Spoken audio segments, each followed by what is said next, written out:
Today on Insurance Wars. The claim we're going to today is Mr. and Mrs. Freeman's house. We were afraid you guys were going to miss a huge hole in the roof. No, you're not trying to work with me. We're not going back and forth. We're pointing out actual facts, not opinions. Facts. Bo, if I paid everything you wanted to pay, I'd lose my job.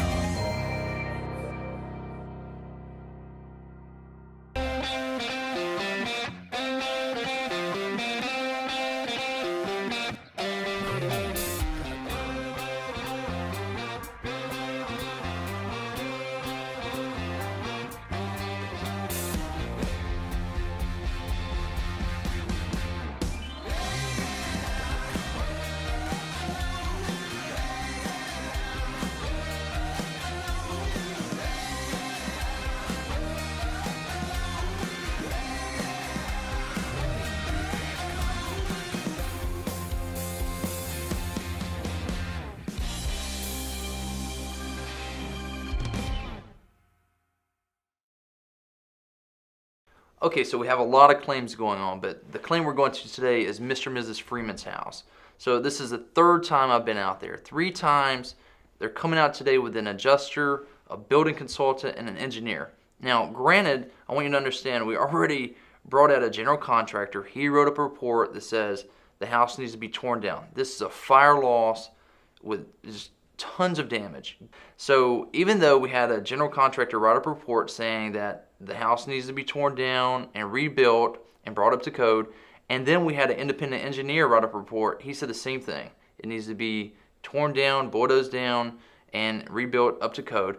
They're still coming out there with the adjuster once more, bringing a building consultant and an engineer to try to deny the claim or underpay it. So my understanding so far is they're going to offer $30,000. So $30,000, they're about 1/7 of where they need to be. That's not counting bringing everything up to code. That's not counting the personal property, which is 6 figures.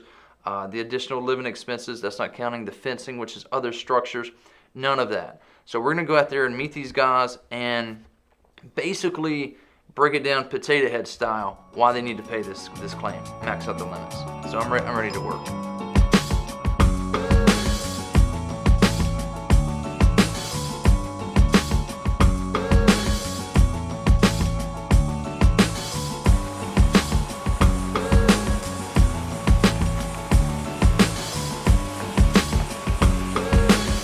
These guys aren't here yet. Right.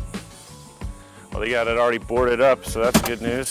This is the first time you've been here, isn't it? Yeah, sure is. I gotta tell you this story, man. They sent out the fire investigator because they're accusing these people of starting the fire on the front porch, and the dog was in the house. And so the fire investigator's here. You see the rafters? Yeah. He was saying, why are the rafters going up there, but over here they constructed it differently, and these are going straight across? It's like, these right here are the rafters. They just, the roof burned in half and they fell. It's like, we'll address this non-existing problem later, but however, we have this issue over here, the hole in the roof. It's ridiculous. This is who they send out. Oh, man. All right, so their fire expert came out and said that there was improper installation because the rafter was leaning down like this instead of like this, but it burnt and fell. Hello? I haven't heard of these guys before as far as the building consultant, so if the adjuster doesn't prep them, they're done. They're done. Well, that'd be an unlikely story considering they always try to get them and like tell them everything they need to look for that doesn't help them, so. You know, in the other deal, over on Holiday Isle, they brought out a stucco guy. They didn't prep him, and the guy was honest. And we were sitting there with a group of people, and I was basically making the point, and the guy was just irrefutable. And the stucco guy that they didn't prep, I was like, no, he's right. 300,000 just on that one point. Love it. Well, here they are. So that's what we're hoping for. Man, it's getting hot today. We were afraid you guys were going to miss a huge hole in the roof. It's not that big. The hole's not that big? Are you kidding me? Paul, nice to meet you. I'm Moses. Yeah. Moses. Moses. Yeah, nice Good to meet name. Thank you, Sterling. you. Yeah, watch out, man. What's your name? Paul. Paul Sterling. I'm Moses. Moses, nice to meet you. I'm You too. Sterling. So it looks like I had a little issue. Yeah, I think it's more than a little issue. I mean, it's obviously gonna have to be torn down and rebuilt. Anyone hurt? The dog barely made it out. But Family everybody dog else was was already in. out of the house? They were already out. Yeah. It's kind of convenient. Convenient? Really? I think did you guys bring a drill? Because I told you it was boarded up. They've been trying to keep it, you know, the kids out and stuff like that so nobody gets hurt. I've got a screwdriver. Like, literally, they're just waiting. I didn't know I needed tools. Holy cow. Are you for real? Paul, we Well, told I mean, it's your just- office I was changing the stereo this morning. That's the only reason I that have you were this. going to need a drill to get in here. Oh. I mean, this is the third time I've been here. The fire investigator had a drill. And then when he took the OSB off, he hit the gutter and dumped the water on his head. This is the guys that you got sent out here, the experts. All right, so the same expert with the rafter situation took a piece of wood off the house, hit the gutter, water fell all over him. It was so funny. Have you checked to see if there's any windows open? Listen, if you guys have a screwdriver to get into this house, I suggest you get started because it's going to take a while. All right, well, that's fine. We can do that. And you guys are building consultants? I won't be that bad. How many streets are on here? Oh, there's like 8 or 10. No electric drill, huh? Well, I really didn't plan on breaking into someone's house this morning. I thought we had access. You had information told you otherwise. Okay. From us. You're the building consultant. You don't even have a drill? Absolutely. Let me get this next All right, I'm gonna figure another way out, man. Oh, we got a problem here, guys. This screw's stripped out, so I'm gonna have to come back. If we can, I may be able to get the rest of them off, and then if I can do that, then we'll. You have a hammer? I'll have to look. You know, Bo, we're not going to be covering these bushes, right? What do you mean? Listen, guys, on a fire loss, bushes, shrubs, landscaping, if it's damaged, it's all covered. Yeah, they're still alive, but you can't groom those to where they're going to look right. They're going to be bald on you'd have to, it doesn't make sense. You have to replace it. Totally replace it. All of these content's going to have to be replaced. Also, I've been taking photos. We're not sure, or haven't determined yet if the fire actually was electrical or if it possibly started out here. You can see They're inside. Oh, Sterling, you found a way in? Yeah, you hear me out there? We need to come in the back? Yeah, I got found a place we can come into the back. Well, let's go, because I think after you see this part, you're going to say, okay, you're going to agree with me. Up next on Insurance Wars.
And then what are we doing about it? While I was approaching the building, you can see we're looking at approximately 30% on the roof repair. Okay, so 30%, so you're saying you're in agreement with me that the whole roof needs to be replaced? No, just 30%. Well, the issue is this house was built in the 80s, so if it's more than 25%, you got to bring the whole roof up to code. You know that, right? I understand codes. I mean, But what I'm saying is from the insurance adjuster perspective is 30%. I mean, you can clearly see Okay. the rest of the roof. You write it up as 30%, and I'll take it up with the inside people. I understand you don't have the authority to write it up as a total loss, so you just write up the way you're gonna write it up. I'll finish it. The whole roof has to be brought up to code. Even last month, the building codes changed where you can't use asphalt felch anymore. Plus, you got to re-nail the roof sheathing. It's going to be total replacement. There's other building codes that come into play. It's going to be a total loss. Like usual, Bo's educating these guys on updated codes and state statutes. You know, the things they should know. to look at potential costs. And, you know, obviously when they bulldoze the house down, all the fences got to come down. Yeah, got matching statues to come in. And you guys have been dragging your feet, frankly, for so long. Look at the grass. I mean, that's a lawnmower. You know what I'm saying? I mean, that doesn't have anything to do with the fire. Well, Come on. it's dangerous over here. They're going to bulldoze it down. Sterling, where'd you guys get in at? Right here? Yeah, man. Yeah, careful though. It's got some glass and stuff and whatnot. Be careful.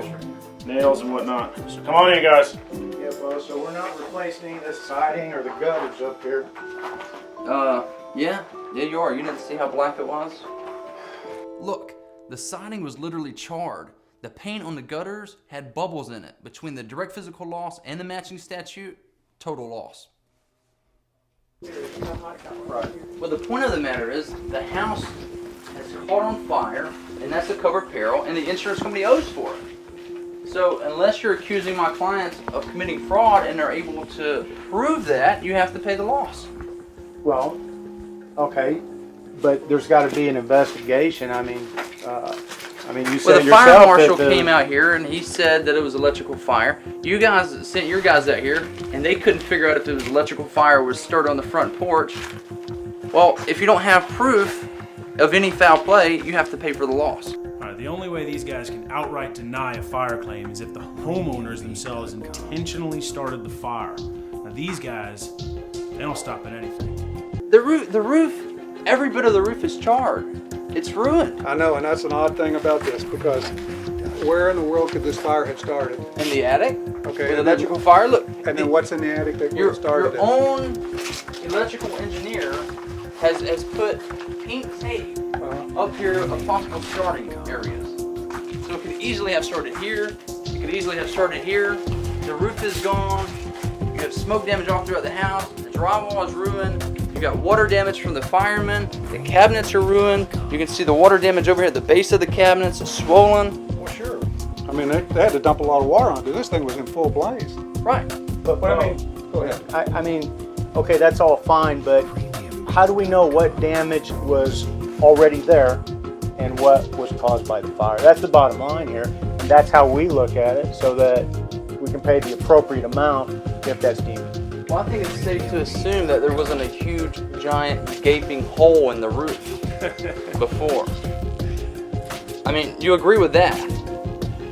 Well, tell me how much you think it would cost. Well, I'm thinking just off my initial estimates, about $30,000 $30,000?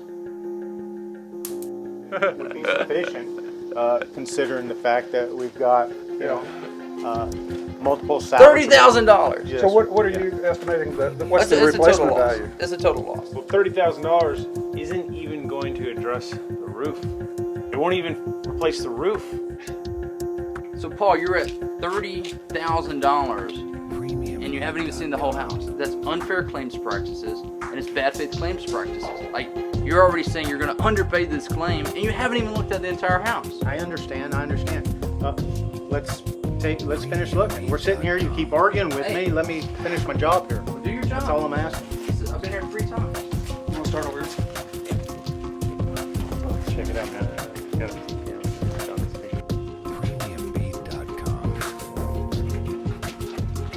AC damage. You know, worst case scenario, we might be able to take this roof off. But if that top plate is burned, I would think then that's going to be a different issue. if you take the top, you'd have to re-engineer the whole roof once it goes back on. That's true. It would require a whole re-engineering. Yeah. You couldn't just put trusses. So we are going to have to come up on our cost a little bit. Yeah, this is nothing like it looks outside. Up next on Insurance Wars.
But I mean, you know, I'll write it up however you suggest it. Right. I'll give you a full replacement cost, and I'll give you parts and pieces. Okay, good. You know, it's going to take me longer on the parts and pieces, because I mean, this is there's a lot of work here.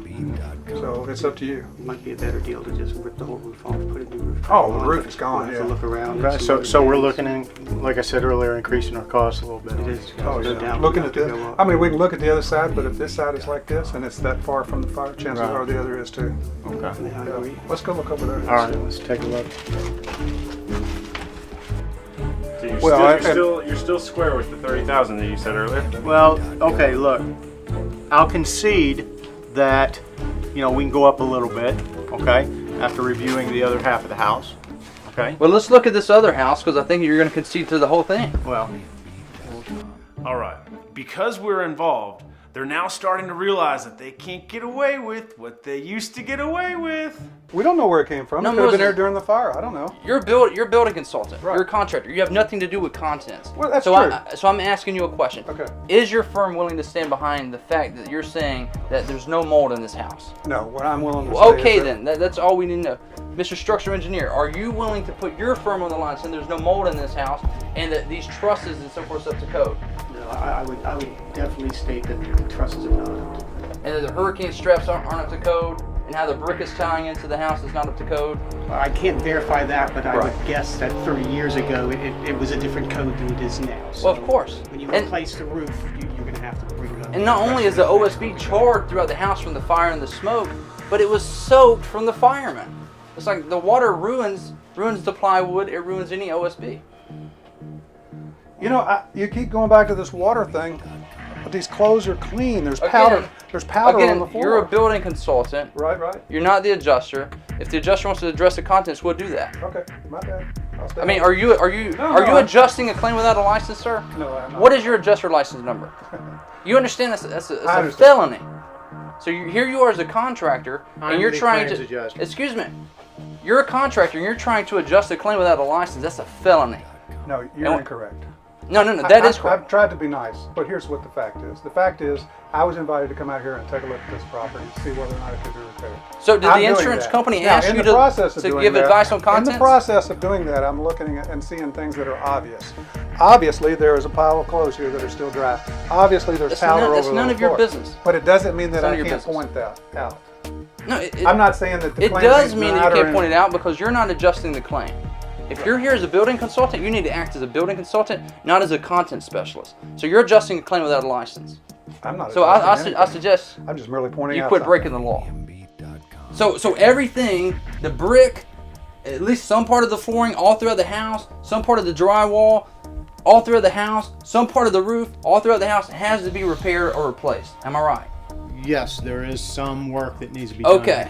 So in that case, there's a statute that kicks in. It's an insurance statute. It's 626.9744, subsection 2, that says when you have an insurance claim and you go to replace something, you cannot just repair it and then not match. You have to match the adjoining areas. No, that's not true. No, that's exactly what it ridiculous. says. That's not what it says. Well, if that were the That's case, exactly why what don't it you drive says. Down the road and see these roofs with two-color roofs. Everybody have the same color roof. Because Because they they didn't didn't use get us involved. And you're just attacking right now. I mean, I kind of like to get work done. Hey, I've been here 3 times. I haven't slowed you down. You're not answering our objections. Not intelligently. Burn.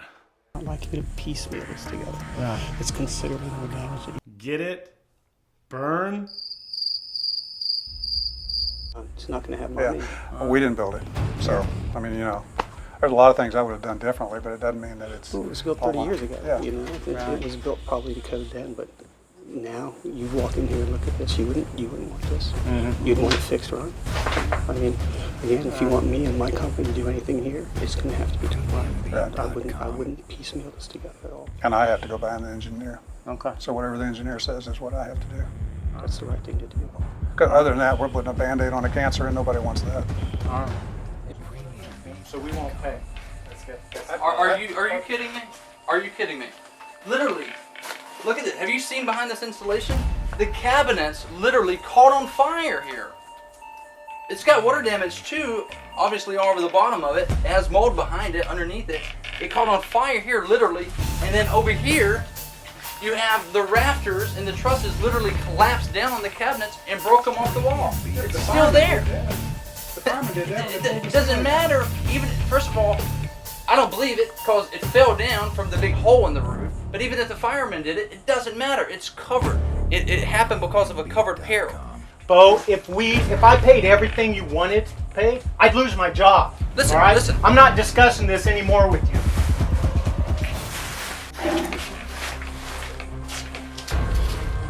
Listen, this is how they do.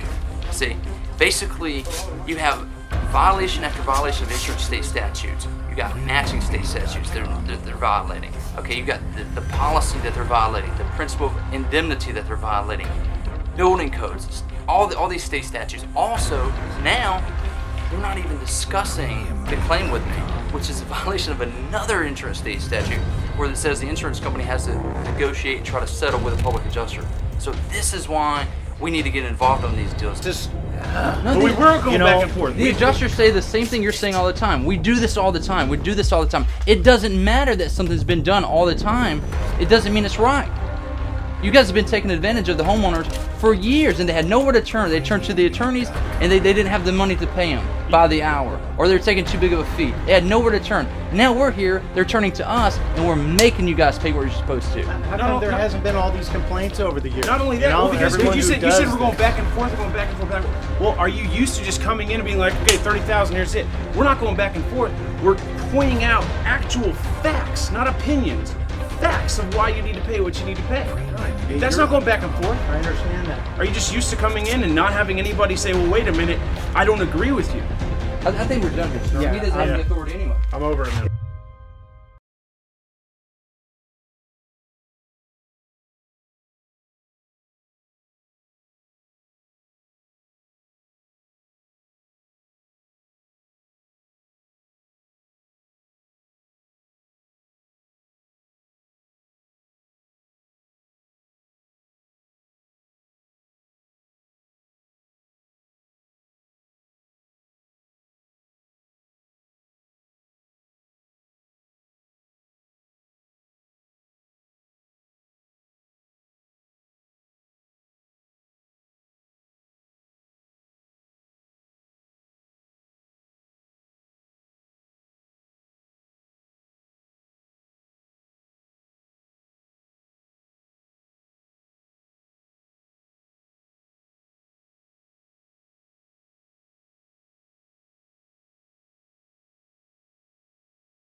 Okay guys, so I just settled the Freeman file. So Mr. and Mrs. Freeman, I think they're going to be happy with what we settled for.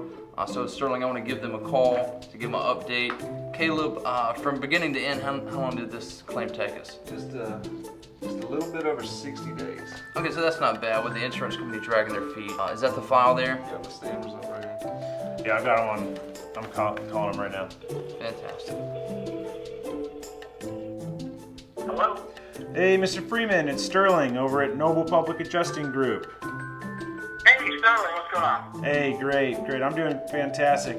I've got Caleb and Bo here with me, and we've got some exciting news for your claim, and I figure I'd let Bo break this exciting news to you. Okay, great. Hey, how you doing, Mr. Freeman? Hey, what's going on, Bo? Hey, just wanted to give you an update on your claim. You know, we've been working hard on this for a couple months, and the insurance company was dragging their feet as normal. We kind of prepared you for that. But basically, you know how the insurance company offered you to begin with $30,000? Yeah. Well, today we got them to agree to a grand total of $375,000. What? That's right. So we got the policy limits on everything, on every single thing. So coverage A, which is your house, $200,000. Ordinance law, $50,000. We're gonna get that as we rebuild here. We got $100,000 on contents, about 12.5 on the other structures, which is a fence and so forth, and about 12.5 on your additional living expenses. So that's gonna go toward you living in the rental house that we got for you over the next 6 months as the house is being built back. Really appreciate this. Thank you, Mr. Freeman. Yeah, thank you, Mr. Freeman. Thank you, and of course you're welcome. But we're just waiting for those checks. Give us a call if you need anything. You know the number. Thanks, guys. All right, have a good day. Take care. Thanks. Fantastic. All right, guys. Another successful Another one claim. bites the dust. Good job, man. Let's get on the next one.